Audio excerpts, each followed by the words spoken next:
This is our final day on the island. I think on a trip it's always a good idea to have a spare day, and you can make up for a lost day because of bad weather, a technical difficulty, or something else. If everything goes well, then you have an extra day. You can do whatever you want. So we wanted to visit the last corner of the island, which we have skipped in the last days, and maybe come home on one of the best roads again. Of course, you can't always win, but let's talk about that later.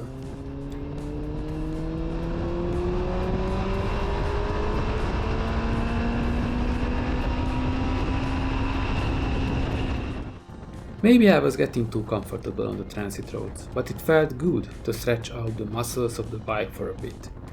Blasting down on the seaside, it felt like we were in California, riding beside the ocean. Just for a short time, of course.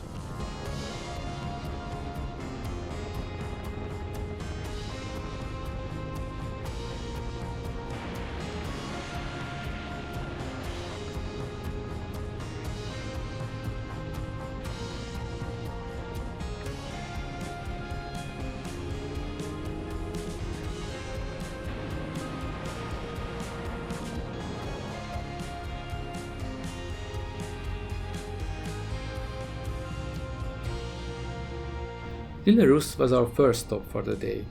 The charming little town was founded in 1758 by Pascal Paoli to create a port that would not be in the hands of Genoese, such as Cali.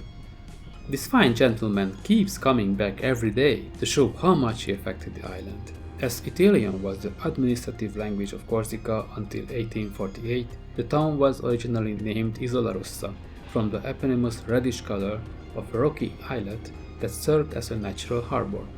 Along with Saint Florent and Tox, it is one of the only three communes in the department who have the French name now, despite the repeated demands of Corsican nationalists. All the others kept their Italian or Corsican originated names.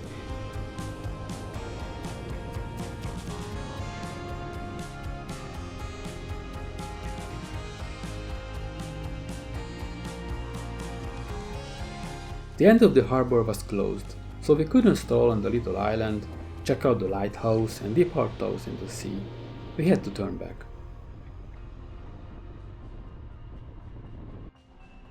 Our mood was quickly lifted by the market full of tasty and smelly products.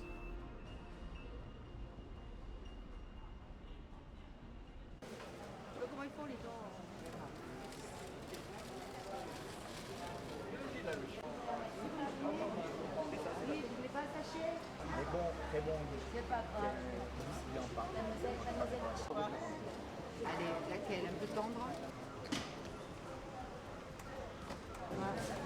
30,50 €. Non, c'est bon. Oui, très bon. À 5 prenez-vous un melon, si, je ne sais pas s'il y en a encore. Bonjour. Mais... Ah. Ok. Là-dedans? Un melon et des olives vertes. Se tient 100 fois mieux. Le restaurant. Et donc, le chef, il est à la place au cinéma demain. Ah ouais? J'ai dit, elle passe à la télé demain? Sorry, I don't. Télévision demain elle.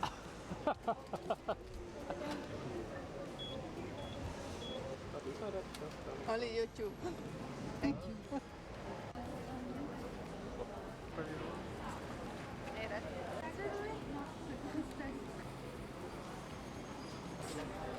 Merci à vous.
From here we headed west, and just before Calvi we turned south.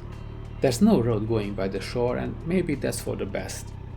But there's a great little road called D81, climbing the hill through the Col de Palmarella. Through there we can reach Porto, and from there we could take the well-known and beloved road to get back to Corta. We saw the signs, but we didn't want to believe them. Sadly, they were real and telling the truth. Old race cars and service vans were parked on the roadside. Our nice little road was closed for a race.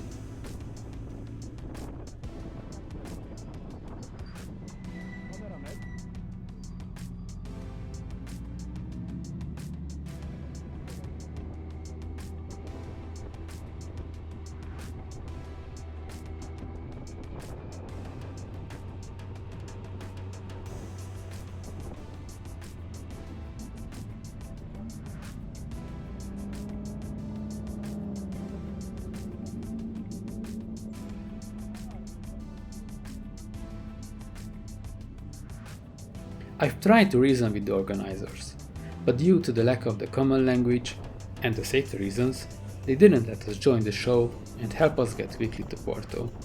I was devastated, unreasonably tense and pissed. I'm not sure why, we already saw everything which we had planned, but for some reason this felt like a defeat and ignited the fight or flight reaction in me. We were so close, I didn't want to just give up here, I wanted a solution. I saw something on the GPS screen, a little road going around, maybe we can reach our destination after all. On a narrow road, probably a single lane, maybe a paved, only used by shepherds. I was unreasonable, of course. Now I know.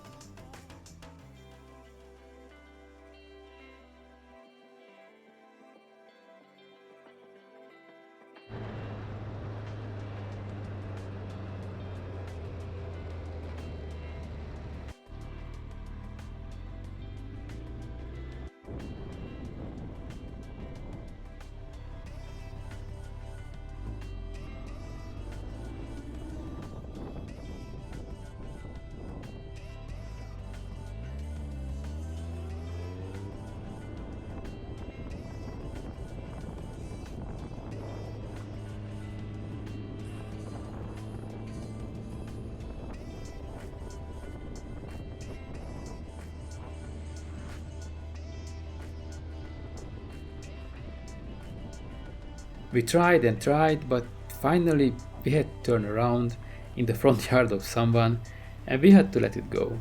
Common sense prevailed.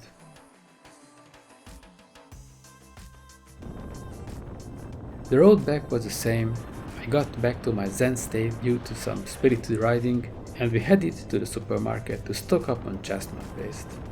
For some extra, stay till the end and check out how the hand-collected chestnuts finally turned out.